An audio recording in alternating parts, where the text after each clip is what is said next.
The lantern swung in the wind, its light trembling against the barn's wooden ribs. Somewhere in the shadows a cough rasped, not the deep cough of a man, but the soft, wet sound of someone too small, too weak. Elias Turner froze halfway through the doorway, his fingers tightening on the frame. Out here, miles from town, you didn't hear strange noises at night unless trouble had come calling. Trouble wore many faces in the west. He stepped in slow, boots whispering over hay.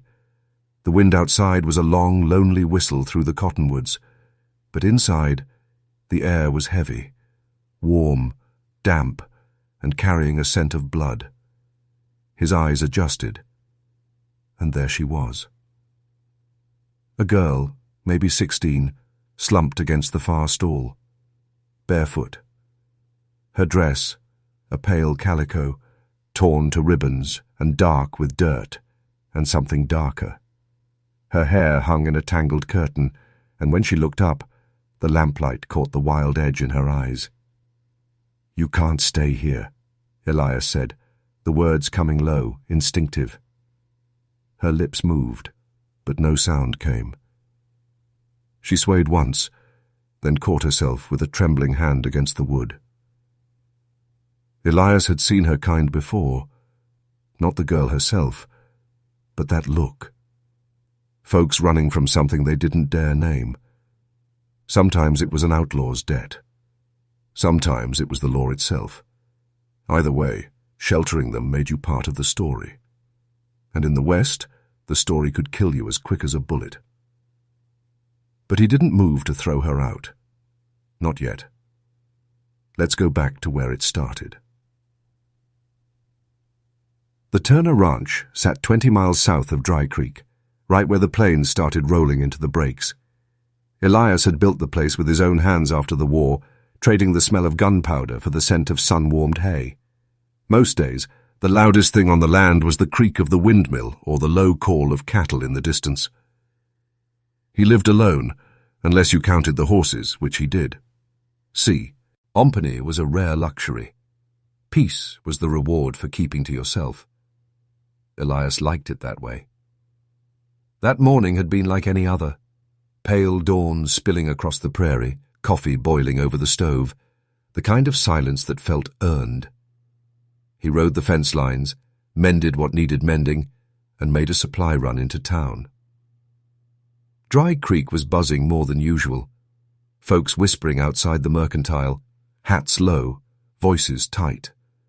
Elias caught enough to know something had happened east of the river. A raid, they said, not the kind that left much behind.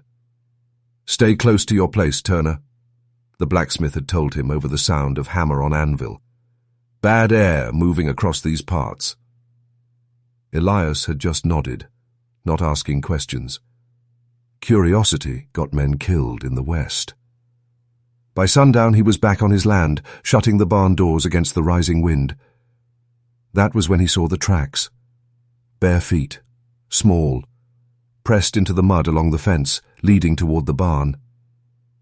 He'd followed them inside, and found her, this girl with dirt on her cheeks and something fierce and fragile behind her eyes.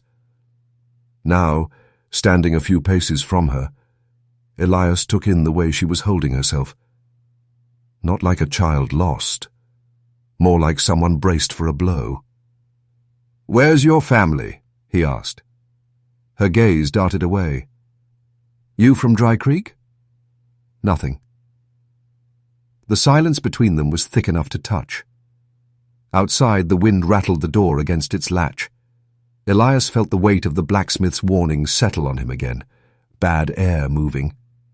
The smart thing, the safe thing, would be to tell her to go, point her toward the road, maybe hand her a canteen if he was feeling generous. Whatever trouble was chasing her, it wasn't his. But the lamplight caught the tremor in her fingers as she tried to stand, and something old stirred in him, something he thought the war had burned out. She managed to whisper, "Hot and dry.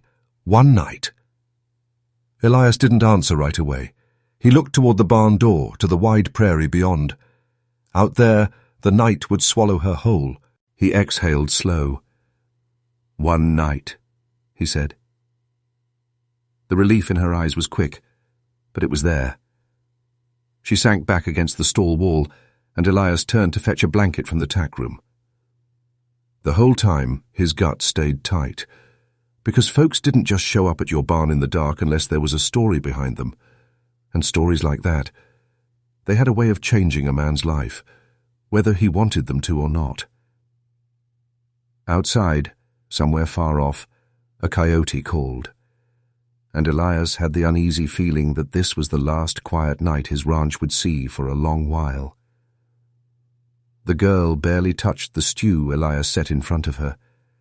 She sat on the edge of the chair like a deer that had wandered into a cabin and wasn't sure whether the walls were meant to keep her safe or trap her in. Her hands stayed curled in her lap, knuckles white, eyes flicking toward the door every few breaths.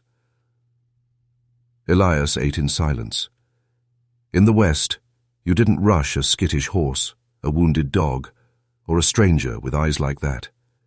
You just let the quiet work its way in. After a while, he said, "Name?" She hesitated. "Clara." It came out so soft it almost got lost under the creak of the wind outside. "You got people, Clara?" Her gaze dropped to the bowl. No answer. Just that silence again. The kind that told him more than words. Whoever her people were, they weren't here, and talking about them hurt. Elias leaned back, studying her. He'd fought beside boys younger than her who had the same look. Half-starved, haunted, holding on to something no one could see. By the time she finished half a spoonful, her eyes were already drooping. He gave her the spare bed in the small back room, the one that still smelled faintly of cedar from when his sister used to visit before she'd moved east. When he checked on her an hour later, she was curled tight under the quilt, breathing slow. He should have felt relief. Instead, there was a prickling along the back of his neck. The next morning, Elias was hauling water from the well when a dust plume caught his eye on the horizon. A single rider, pushing hard. The sun was barely over the prairie grass, and already the air felt heavy.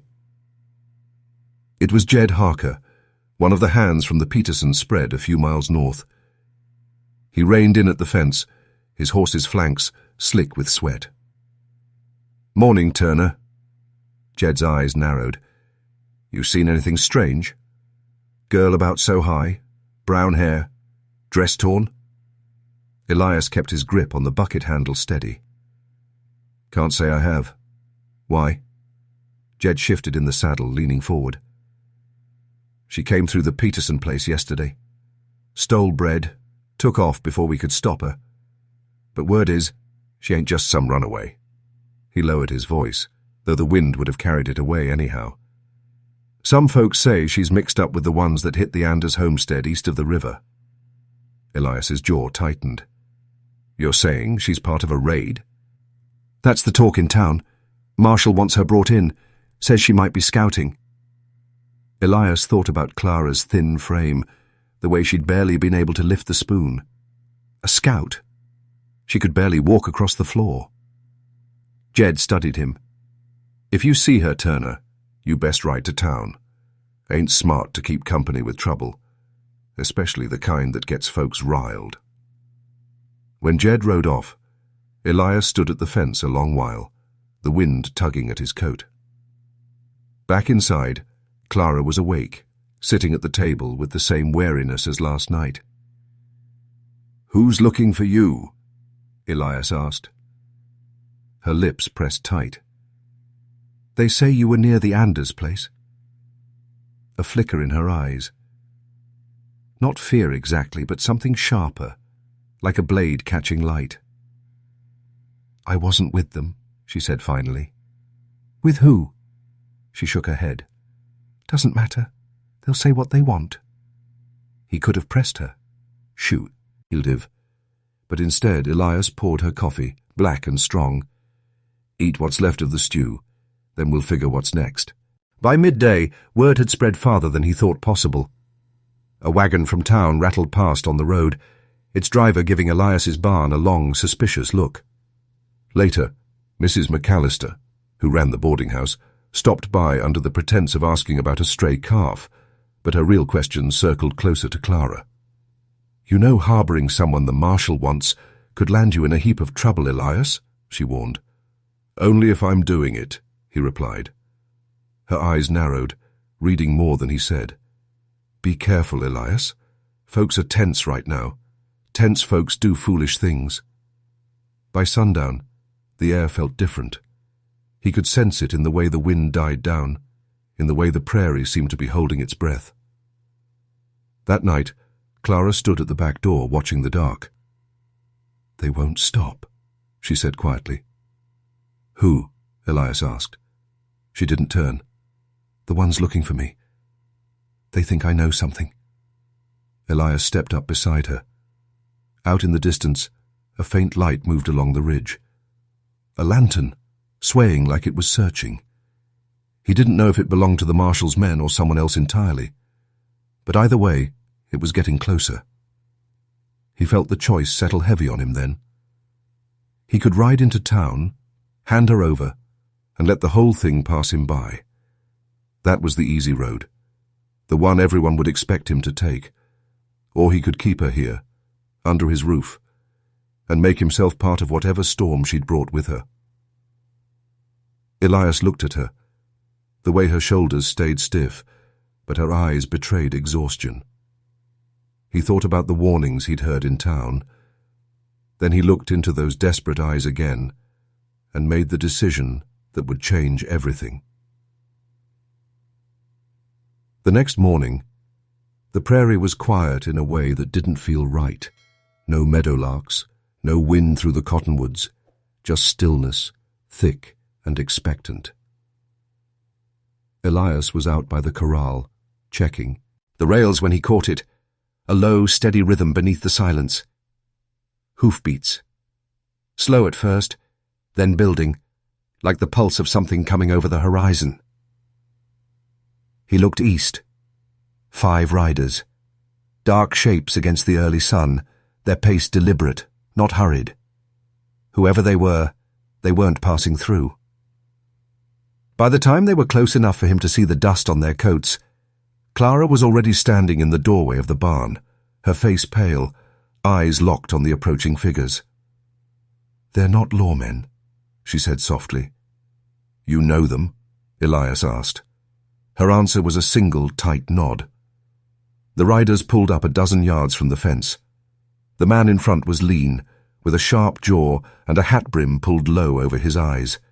His horse was black, restless under the reins. He didn't speak right away, just looked from Elias to Clara and back again. "Morning," Elias said evenly. "You've got something belongs to us," the man replied. His voice was calm, but there was no mistaking the weight behind it. Elias glanced toward Clara. "She's no one's property." The man's mouth twitched, almost into a smile. "She's got information, and we've got reason to believe she's been running her mouth to the wrong people." "She's barely spoken 2 words since she got here," Elias said. "That so?" The man tipped his head. "Then this'll be easy. Send her out, and we'll be gone before your coffee gets cold." Elias felt Clara shift behind him. He didn't turn. "Not happening," he said. The man's smile vanished. He leaned forward in the saddle. "You don't know what you're standing in the middle of, rancher. This isn't about her. It's about what she saw. And if she stays here, it's about you too." Behind him, one of the other riders spat into the dust. The horses shifted, hooves thudding softly. Elias kept his voice level. "If you've got a quarrel, take it to the marshal." That earned him a low laugh from another rider. "Marshal's already heard our side," the man in front said. "Now we're here to settle it proper." For a long moment no one moved. Then the man tugged his reins. "You've got until sundown." They turned and rode off the way they'd come, their shapes shrinking into the shimmer of heat rising off the land. Elias didn't move until they were gone. Then he turned to Clara. "What did you see?" Her lips parted, but she didn't answer. Instead, she walked past him into the house, her shoulders drawn tight. By midday, word had reached town that Turner was keeping her. The blacksmith's boy came tearing down the road with the news, shouting it like it was a warning or a challenge. Elias couldn't tell which. Mrs. McAllister came again, this time not bothering to hide her worry. "You're inviting trouble, Elias. Men like that don't give warnings unless they plan to keep them." "I've had trouble before," he said. "Not this kind." She lowered her voice. "If you hand her over, folks'll understand. They'll see it as keeping the peace. But if you don't—" She let the rest hang. By afternoon, more riders appeared along the distant ridges. Not close enough to call to, but close enough to be seen. Watching.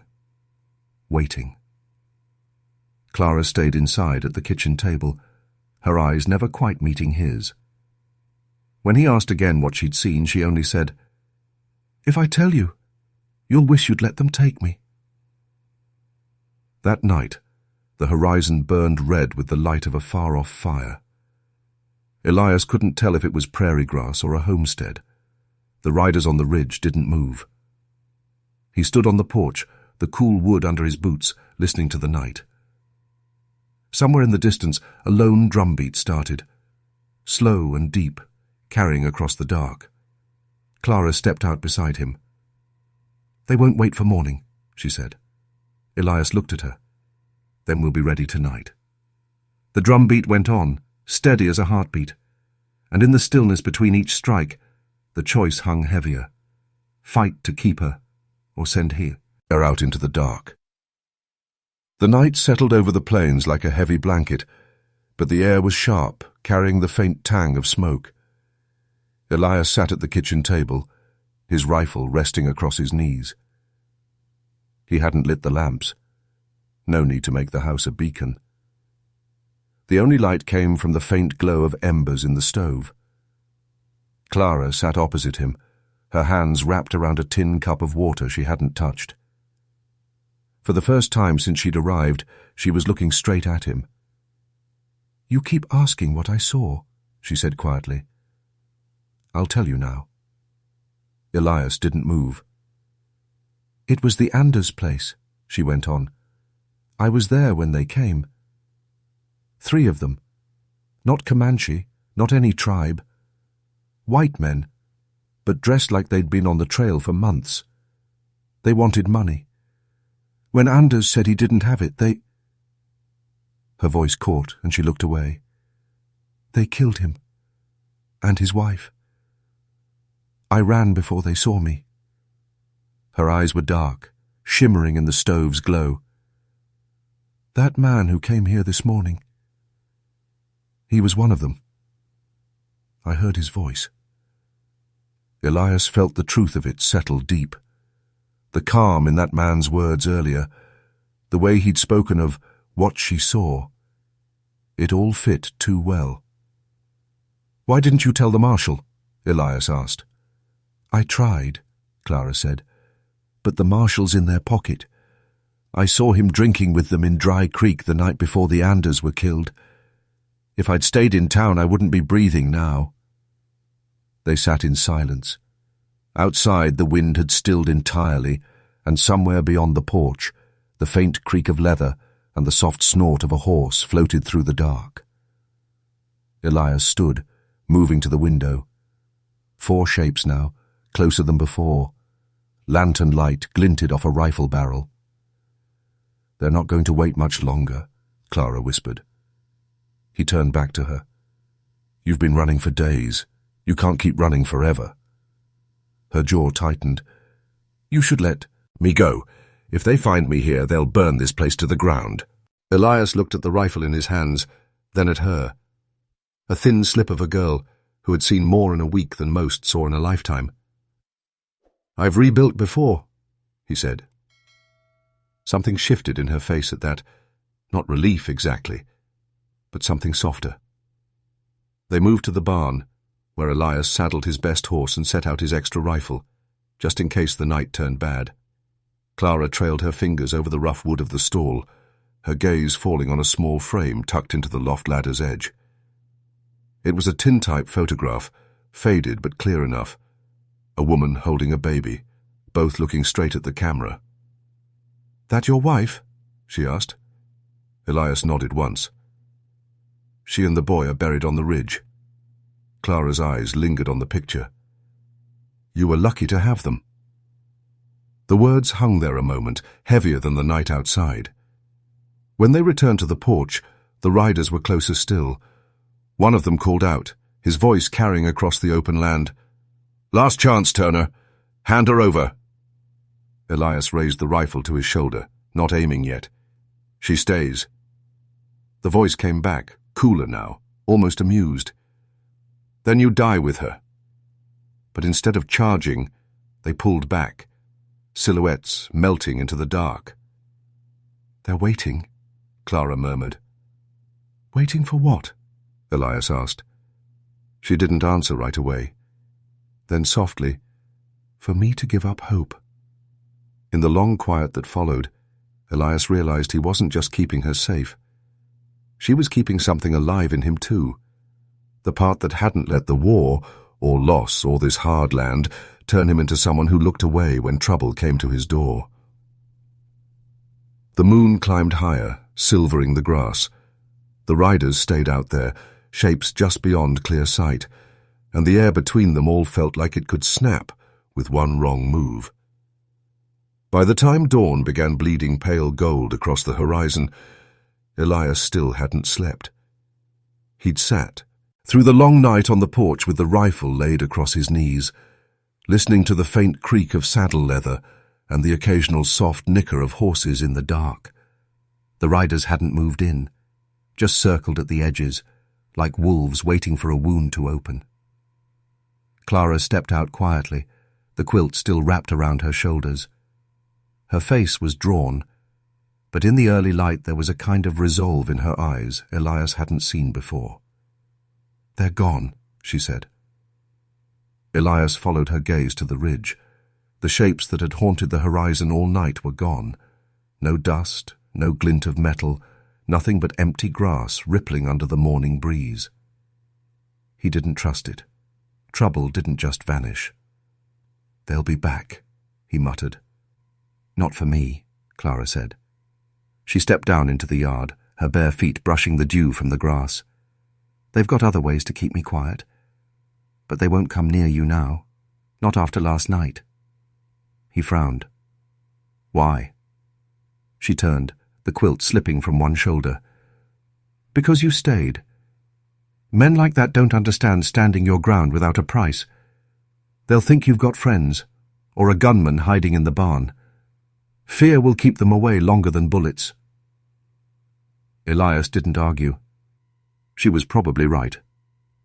They ate in silence, coffee and the last of the bread, and when the sun was full over the prairie, Clara stood at the table, smoothing the skirt of her torn dress.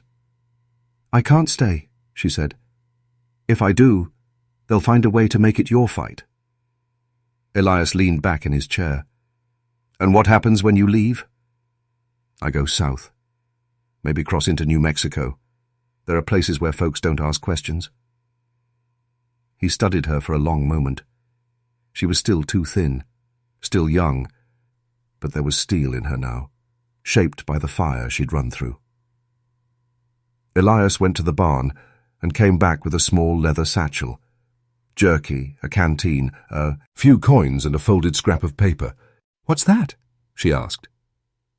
"Name of a man in Las Cruces. Owes me more than a favor. He'll see you have work." She took it carefully, as if it might break. "Why are you helping me?" Elias met her gaze. "Because someone should have helped Anders, and because you remind me of someone who never got the chance to run." For a moment, neither spoke. Then she stepped forward and, without asking, wrapped her arms around him. It was quick, but it carried more weight than words. By mid-morning, she was on his horse, the satchel tied behind the saddle. Elias walked her to the edge of the property, the grass whispering around their boots. "You ride hard," he said. Don't stop till you have to." She nodded, gripping the reins. "I'll come back someday, when it's safe." He almost told her not to promise. The West had a way of breaking promises before they got the chance to be kept. But he held his tongue. She turned the horse south and rode into the open land. Elias watched until she was just a speck in the light, then gone entirely. The ranch was quiet again, but it wasn't the same quiet. The stillness felt earned now, not just given. Weeks later, Elias rode into Dry Creek for supplies. At the mercantile, he heard talk that the men who'd circled his land had been found dead out near the river. No witnesses, no answers, just gone. He didn't ask questions. And years later, when the windmill creaked in the warm evening air, he sometimes thought about a girl in a torn calico dress who had stood in his kitchen and told him the truth.